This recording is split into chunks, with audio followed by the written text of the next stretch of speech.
Alhamdulillahi Rabbil Alamin. Wassalatu wassalamu ala ashrafil mursalin Sayyidina wa Nabiyyina Muhammad ibn Abdullah Rasulul Amin wa ala alihi wa sahbihi ajma'in. Alhamdulillah pada tengah hari ini dapat bersama-sama dengan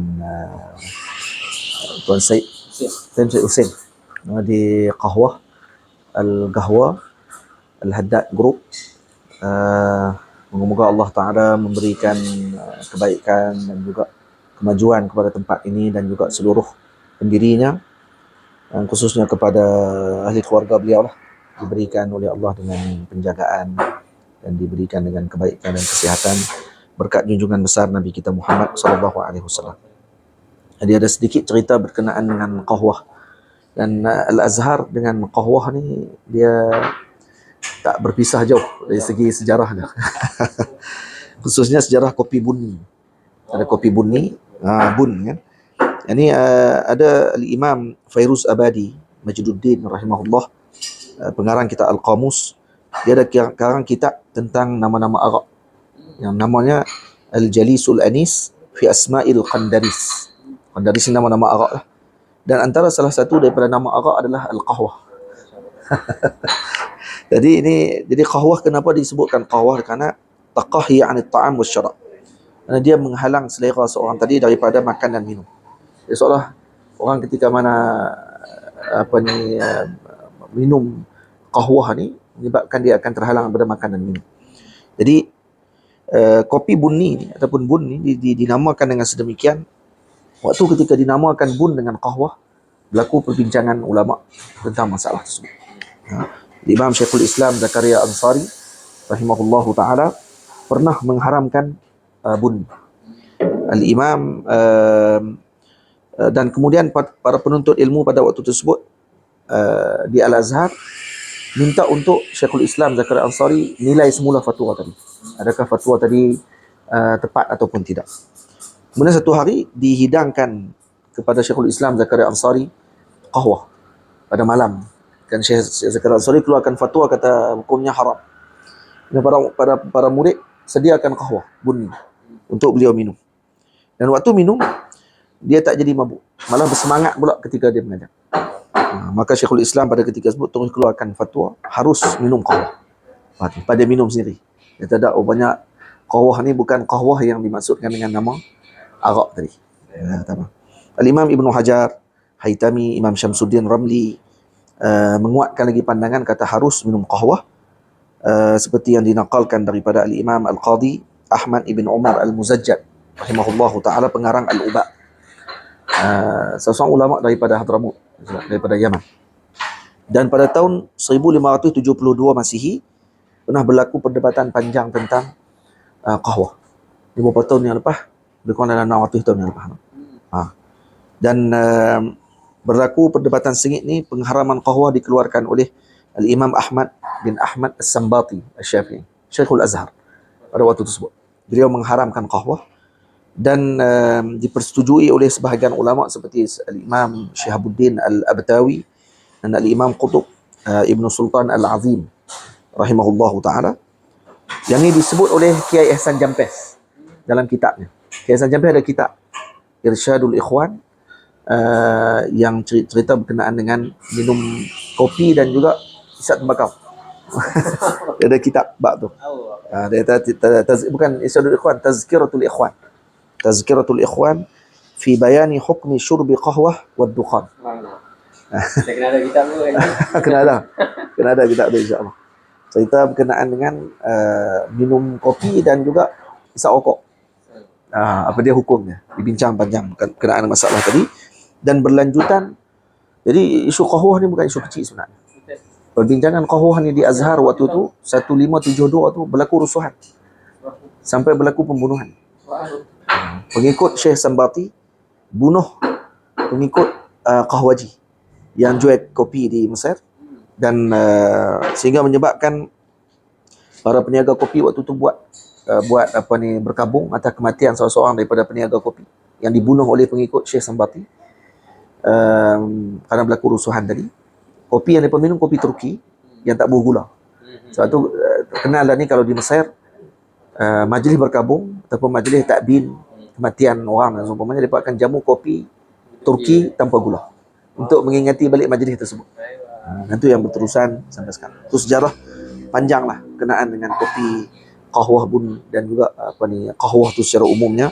Dan saya juga ada karang bagi 2 syair berkenaan dengan kahwah.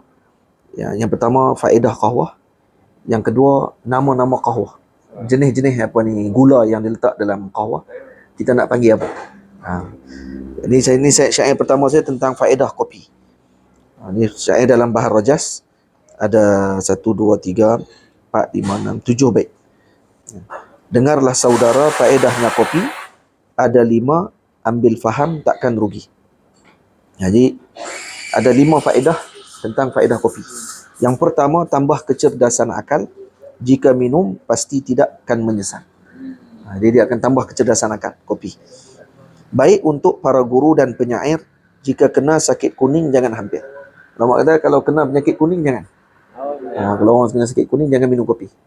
Ini elok untuk para guru, para masyayikh dan juga para penyair untuk datang ID. Sebab tu Najib Mahfuz, penulis sastrawan di Mesir, beliau selalu duduk di kedai Fishawi, kedai pertama di Kairah, kedai kopi pertama di Kairah. Yang kedua faedahnya tahan kantuk, ada juga setelahnya tetap sembuh. Maksudnya yang kedua faedahnya tahan mengantuk. Tapi ada juga yang minum kopi tak juga mengantuk. Macam biasa. Juga baik untuk penghadaman perut. Ini faedah ketiga yang disebut. Ini faedah ketiga bagi kopi, dia memudahkan penghadaman. Balgham atau kahak juga dibersihkan. Penuntut ilmu hendaklah mengamalkan. Kenapa penuntut ilmu kena amalkan minum kopi? Kerana dia akan menghilangkan balgham, dan balgham antara sebab kepada kelupa. Seorang pelajar akan lupa dan juga jadi malas dan sebagainya pada balgham. Kahak. Menenangkan jiwa faedah kelima, cubalah pasti kamu kan terkesima. Jadi akan tenangkan jiwa. Kopi memang terkenal dengan aroma yang menenangkan jiwa. Ia akan menenangkan jiwa. Jadi ini faedah kopi. Yang terakhir yang saya nak sebut di sini, urjuzah ataupun bacaan Bahar Rajas juga bagi istilah yang digunakan oleh Qahwaji, peniaga kopi di Mesir. Dia ada istilah mano, ada Sariyah Khusi dan seumpama. Baik. Mari teman dengar ini kisah kopi, istilah yang sering diguna Qahwaji. Qahwaji istilah kepada jaga kedai kopi kan. Jika kamu tahu istilah begini, tidak wajib, tapi kamu kan dipuji. Sebenarnya tak wajib, tapi kalau tahu, orang Mesir sendiri dia akan kata anta Misri. Anta Misri, bigat katanya. Jika kamu ingin kopi tanpa gula, sadah gelarnya bukan untuk pemula. Kopi tak ada gula dipanggil sadah. Kopi sadah. Ini bukan untuk pemula lah.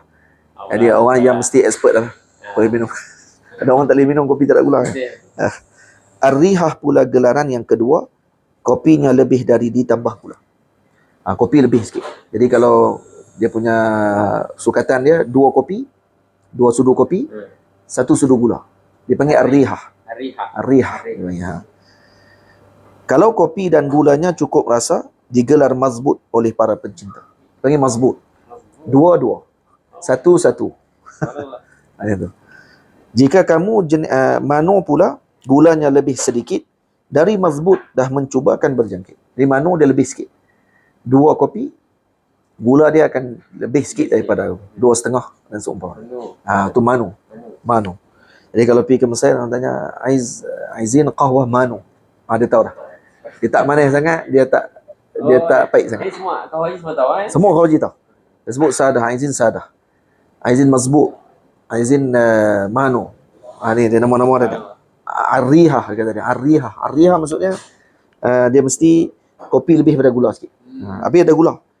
Jika kamu jenis suka gula lebih, ziyadah gelaran yang telah dipilih. Ni kalau kata ni ziyadah dia panggil. Aizin kopi qahwah ziyadah kata. Ahwa ziyadah bukan kopi lebih, gula lebih. Gelaran kepada yang terlalu manis, Sariyah usi, jika amal kencing manis. Yang terakhir dipanggil Sariyah usi. Sariyah usi ni ada satu kampung di Mesir, nama dia Sariyah Khusi. Sariyah Khusi ni tempat buat gula. Jadi kalau orang sana nak gula lebih, dia kata dia izin ahwah Sariyah usi. Sariyah usi maksudnya kalau 2 cawan 2 gula, 4 Dua kopi, 4 gula. Itu. Jika kamu ingin tahu sukatannya, duduk denganku akan aku cerita. Ini saya dah cerita lah. Jazakumullah khair. Moga-moga Allah Ta'ala majukan tempat ni berkat Nabi SAW. Kita ratib Fatihah untuk Sayyidina Rasul SAW. Karena kata para ulama, sebenarnya dalam bacaan Hadrah Bersaudan, dan Hadrah Bersaudan sendiri ada bacaan Al-Fatihah untuk Sahibul Qahwah. Sahibul Qahwah hakikinya adalah Sayyidina Rasul SAW. Kenapa? Karena bukan kita katakan Nabi, lagi orang kata hadis maudhu' pula. Tak, kita katakan yang menjamu majlis tadi adalah Sayyidina Rasul. Tambah kami pula hari ni mai ke tempatnya cucu baginda Nabi sallallahu alaihi wasallam dengan para habaib. Jadi cucu baginda Nabi jamu ni macam Sayyidina Rasul jamu.